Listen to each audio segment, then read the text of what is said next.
मुख्यमंत्री देवेंद्र फडणवीस यांचे मामेभाऊ अल्हाद कलोती हे चिखलदरा नगरपालिकेमध्ये नगरसेवक म्हणून बिनविरोध असे निवडून आलेत। यावेळेला त्यांनी काँग्रेसचे प्रदेशाध्यक्ष हर्षवर्धन सपकाळ आणि काँग्रेसच्या नेत्या यशोमती ठाकूर यांच्या टीकेला जोरदार प्रत्युत्तर दिलं। चिखलदऱ्यामध्ये हिंदू मुस्लिम एकोप्याने राहत असून माझ्या आडून मुख्यमंत्र्यांवरती चिखलफेक करण्याचा प्रयत्न केला जात असल्याचा पलटवार अल्हाद कलोती यांनी केला आहे।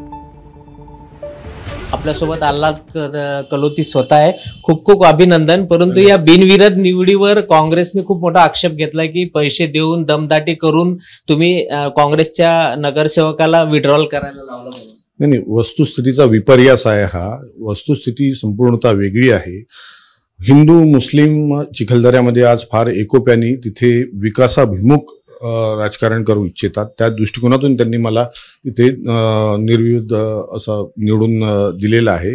आणि सामान्य कार्यकर्त्यावर पैसे खाल्ले हा आरोप मोठ्या नेत्यांनी करणं हे फार दुर्दैवी आहे। मला 2018ची गोष्ट आठवते, ज्यावेळेस जे आरोप करणारे जे मोठा जो पक्ष आहे तथाकथित, त्यांच्याकडे 128 मतं असताना, MLCच्या इलेक्शन बद्दल बोलतोय मी, 128 मतं असताना त्यांच्या उमेदवाराला फक्त 17 मतं मिळाली। सगळ्यांना मुख्यमंत्रीची प्रतिमा माहिती आहे, त्यांना स्वतःलाही माहिती आहे, फक्त काहीतरी हेतवारोप करायचे आणि मला माझ्या आडून मुख्यमंत्र्यांवर चिखलफेक करण्याचा जो प्रयत्न आहे, त्यांनी एक लक्षात ठेवा की ते स्वतःची घर सुद्धा काचेची आहेत। कॅमेरामॅन अमोल देशमुख सह प्रणय निर्बाण, ABP माझा, अमरावती।